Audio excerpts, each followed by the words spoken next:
So a shorter video today. I just wanted to show you my process of getting honey via a pump to my bottling tank.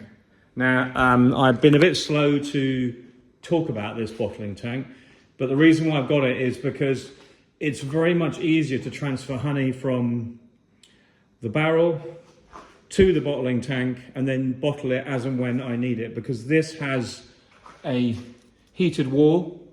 It's filled up with the water for about here. There's the heating element, and there's the tap, obviously, which is closed now. We don't want it going all over the floor. But long story short, this bottling tank I bought because it really complements the whole setup. So I'm only using my bottling machine as a stand at the moment, and this is on the limit. I wouldn't want to put too much more weight on there, but if not, I'd use a barrel. But it just happened to be my bottling machine was there for now.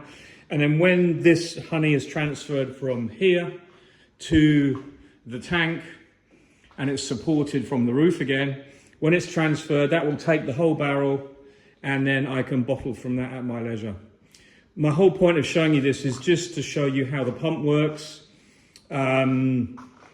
This pump is also for sale in America now, but it's under a different name. But it's a single phase pump for me, and it's perfect. I think in America it's got different electrics. We've got this on 240 volts. In America it's transformed down, I think, to a different voltage, and I can't remember, but I know you can get this from a few dealers in America. But to me this is perfect. There's a small impeller in here which pushes the honey around like that. We have these two gate valves here that you undo.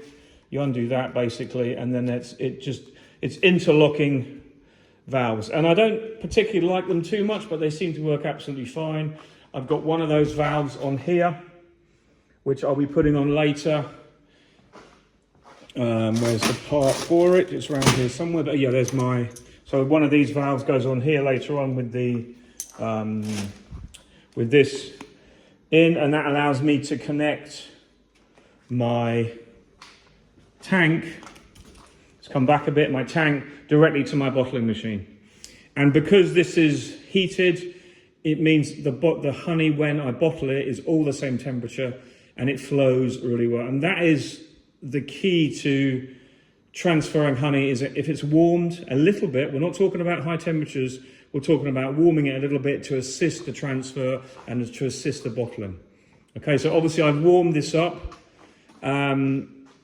It's turned off now, but I had that about 40, 45 degrees for a couple of days. The heating element sunk down, and I leave this heating element. It's made by Sweeney, this one, Dana Appy Therm, and I really like this one because it's really strong. I can show, I've got another one here that I've got, which is like a cheapo, but you can see what's happened is there's hardly any metal support and it's broken off. So this is going back to my stainless steel workspace, and they're going to hopefully weld up something much better than I have here. Because this one is okay, but it's no way as powerful as this one. This one has a double element and it's melted it down. If I wanted to turn it up higher, I could, but I would never, ever turn it up higher than 45, because we just don't need to. We don't want to degrade the honey. We want to keep it at that temperature, but you do need to have some progress when you melt it, so you can't melt it at 30, 35. It just takes forever. So sometimes I wrap a blanket around the barrel when I can remember to do it, but this room was pretty warm when I melted this down, and it melted down pretty quick. This is summer honey. If I was melting spring down, it actually takes longer, and you need the wrap around it to really get a bit of heat in the honey rather than it diffusing out around the room. So I'm going to empty this barrel, then that means I can get that off the pallet. This has been on the pallet ever since I put it in here. This is the last of last year's honey, and I've got all my other honey in barrels outside, so that's stored in the cool. I can show you, and this is all going to be bottled soon. I've got a barrel of buckwheat, that's my only barrel, and that's the rest of my spring. And here is my summer honey, so there's 4 complete barrels there as well. So we've got a good stock in for now. Summer's already been bottled, but don't forget that's 4 barrels plus that one over there which hasn't been bottled yet. So I've got an order for 100 kilos going out tomorrow morning of that, and I've also got an order for some more creamed honey. So this was bottled yesterday, which is beautiful. Really love this creamed honey. It's so nice. Creamed spring honey. And that goes out to a client who puts their own labels on it. And this I'm going to add to it. Also, I get my glass in. I'm going to be doing 500 gram jars and 1 kilo jars. Which are those? So I've got the 500 to bring in afterwards. But once this is done, then I'm back to the cleaning out of this place. There's still a bit more work to do, but we are nearly there with the orders for the minute. And obviously it's pre-Christmas and everyone wants extra orders. So you kind of end up caught between a rock and a hard place when you're beekeeping, because the bigger you get, the more work you have to do. I could start thinking about employing someone part-time, but it's just a nightmare and a legal paperwork thing to deal with. So at the moment I'm just doing it myself, so that's why the cleaning has had to take, it's not dirty or anything. Everything we're using here is all sterile and all above board, don't get me wrong. So everything can continue, but I've got to get back to just getting everything how I want it for the end of the season. But we're going to turn the pump on now. We're going to run the honey through and fill up this settling tank. So let's get to it. So this pump has a on-off switch at the back, which I quite like. So we're just going to turn it on, and I primed it. So what that means is, as it runs, it's going to suck up the honey from here. Here it goes. And then it's going to have enough time to get to the valve before the impeller starts to dry out a little bit. So the honey's got there now. And that air bubble will stay there, but it doesn't matter. And up goes the honey, up the tube, and into... This is where you've got to be careful, because there's a lot of weight in that honey. But it's a really good thing to do. And then the honey will cascade over the top into the tank with the tap turned off. So there we go, we are pumping honey now. And the barrel will slowly empty. What I'll do in a minute is, when I start to see that go down a bit, I'll re-angle this tube. And the reason why I keep the Api melter in, well, this is the Api therma in the tank, because this plastic bag could get stuck around the tube at the bottom. So what having the element in, what it does is it helps stop the end of the pipe come in contact with the plastic bag, so you can empty your barrel easily without having to worry. And that beautiful clear honey is going up the tube through the pump. The pump is obviously self-lubricating. This will get a little bit warm as we pump up, but that's the motor that ventilates there, and it's pretty easy. And you can see the honey now will start going into the tank, and there it goes.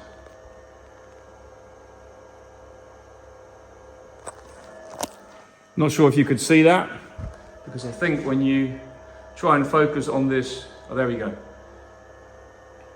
There we go. So anyway, that's how basically I transfer honey. I've only started doing it this year since I've had the honey building, but it's a brilliant way. I do bottle sometimes direct from the barrel directly into my Sweetie bottling machine.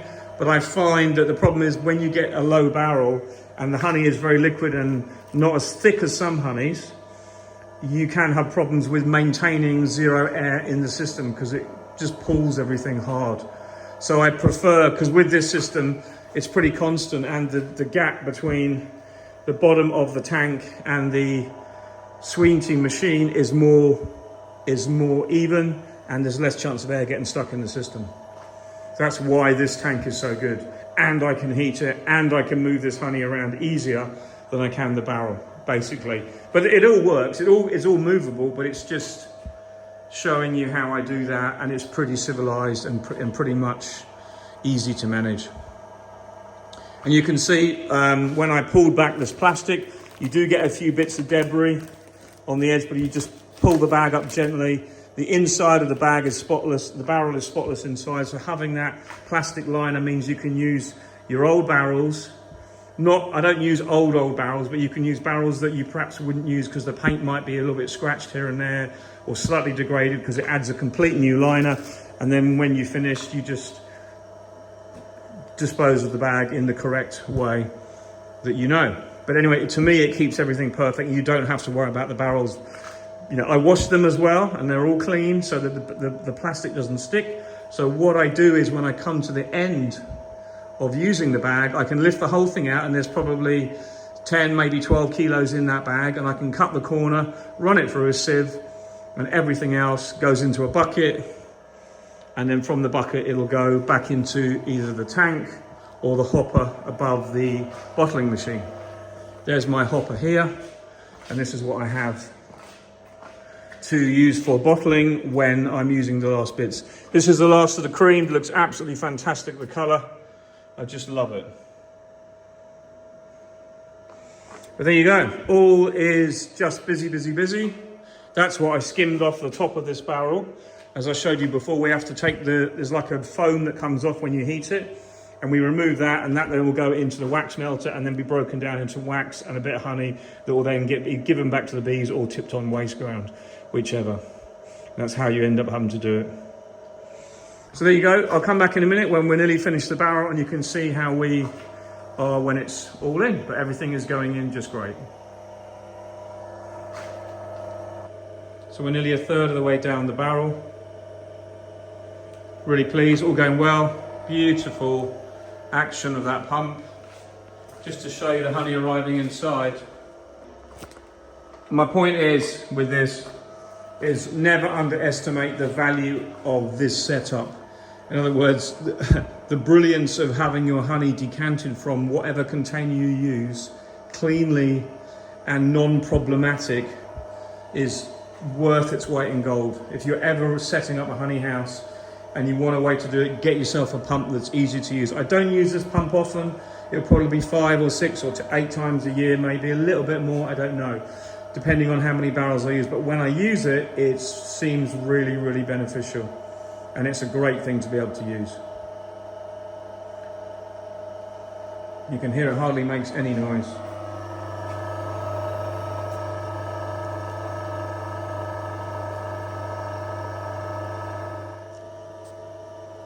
Look at that beautiful honey.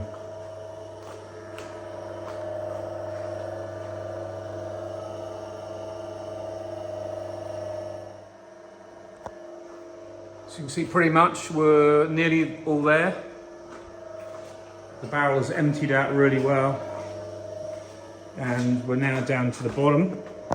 This is where I pick up the tube and I balance it against the wall, and it stays tight into it's locked in there to it's got a little bit of an airlock there when I lift it up, but now that will empty to virtually nothing.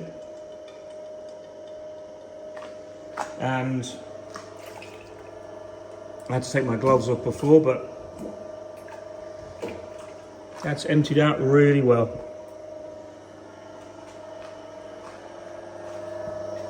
Really pleased.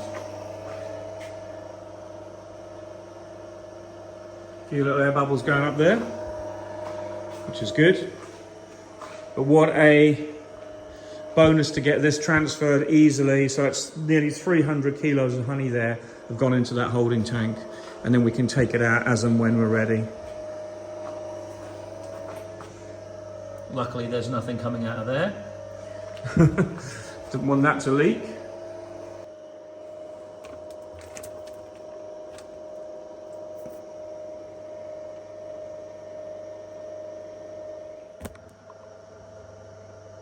There you go, I'm just about there now. But you can see how the elements from the heating probe protect the tube from the plastic bottom, but literally you can suck up virtually every single thing out the barrel. It's such a great piece of kit. We're nearly there. There's probably 10 kilos left now at the most. Not even that, maybe 8. You can just see there, we're just starting to get some little bubbles going up the tube now. And we're virtually there. Absolutely brilliant.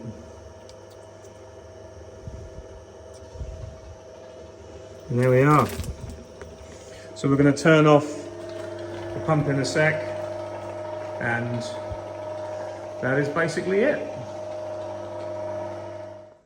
And now I've just plugged in the warmer, and it's going to heat up nicely. Set to 40 degrees, just to keep that temperature good while I get ready. The actual honey that's in there is already warm, so it's really a good thing to keep it the same temperature. What it's doing is the honey that's in there now is actually warming the jacket with the temperature in the honey that was in there already. So what I'm going to do is I'm going to give it some heat from the outside to keep the inner honey warmer. It's just a question of balancing it, and once that's warm, it'll keep it warm. The thermostat just clicks on off. I'm just loving this. I've got a decent sized cable there, plugged straight into my feeds, and it keeps all the cables tidy out of the way. The cable on the floor, believe it or not, is because I ran out of sockets. I didn't have a lead ready, so I ran one from, believe it or not, from here, from the back of the warmer. But I'm going to get 2 more sockets put in the ceiling, one there and one there, so I can use things in the corner as well, because it actually is surprising how many sockets you need. So a couple more will be really good. But anyway, that's all I need for the moment. It works. Just an extra lead was for the pump, and everything else has got feeds to it, and this is brilliant. So there we go. That's the actual truth of how I take the pump apart. I put a bucket underneath this corner as I remove that joint, this joint here, and that's all I've spilled. So that's pretty acceptable. And there's the last of the honey. There's the joint.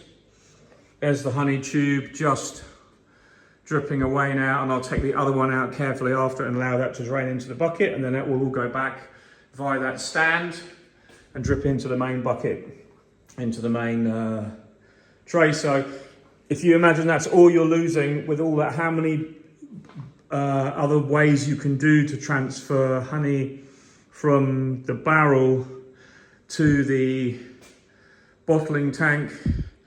There's lots of ways. You're going to lose a little bit of honey, whatever you do. If you do lots of buckets, you're never going to get every single piece out of the bucket. With this way, I'll bag up that in a minute, and then that will be also suspended over that bucket, I imagine, and that will drain into there as well. So it kind of works for me, this method, and I'll just wipe that up. This all goes into the sink, has a clean, and then it's all done. I'll strip the pump again, and then everything is back to be ready for next time. And next time I'll be loading the creamer again with another load of spring honey that I'm going to melt down over there, and then I'll pump it into the creamer. So it's all worked out pretty well. So now I'm draining the bottom element of the apitherm. That then will drip there for a good 20 minutes. And then I'm going to bring in the spring honey that I've got to melt down, and that will go directly on top of the spring honey. It'll all be dripped clear pretty quick. And in fact, I'm going to turn it slightly vertical because there's more vertical elements than there is horizontal, and the horizontal take longer to drain. So I'm just going to flip that around. But other than that, we're nearly there. Shows you how good the elements are on this this melter compared to the other small one I have there. That's just like lame, to be honest. This is so much better built, and always with beekeeping buy a better quality thing, because the cheaper ones generally aren't the same quality. You can see that so easily here. And then that honey runs out. I leave my scissors in there for a minute because I need to just keep an eye on where this honey is going, because it can bundle to one side like that. You've got to be careful, and then hopefully you can just pour it all out like that through the filter.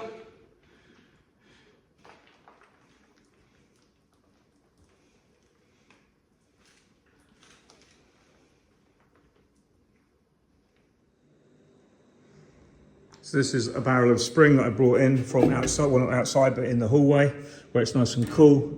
But I just wanted to show you what it looks like after this spring.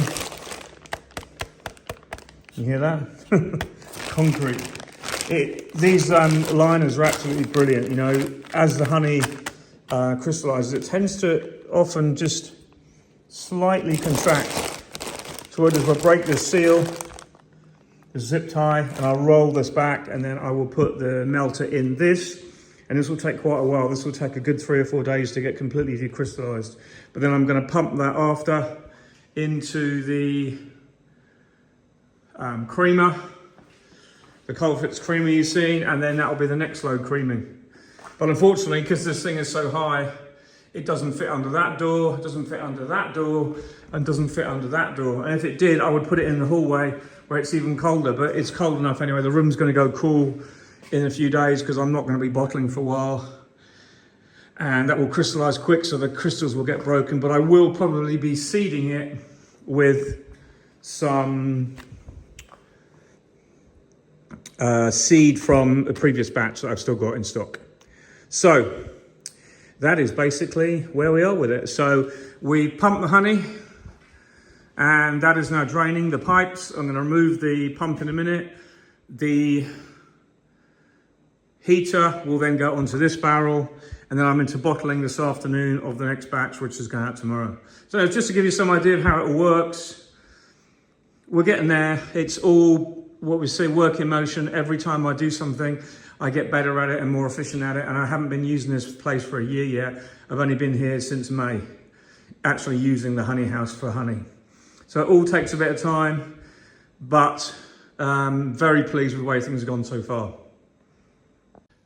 So as regards cost of electricity, I just mentioned this, when I extracted all my spring honey, running the machine every day for like 2 weeks and the heater on and all that kind of stuff, and the melting down. Well, what I do is when I extract honey, I also keep it warm with the barrel warmer that you've just seen, because it helps all the debris float to the surface until you're ready to turn it off and move to the next barrel. So all that was under 200 euros, including hot water as well. So I consider my honey house pretty economical. But I'll show you probably at the end of the year when I get the figures from the end of the year statements, because I pay monthly. It'd be interesting to compare the general running and how much it costs to the peak up and down when we are running everything flat out. So until then, bye for now. I hope you like this today. Just something a little bit different. Just shows you how I plod through everything. It's always washing, always cleaning, but heat is everything when you're transferring the honey around. Bye for now.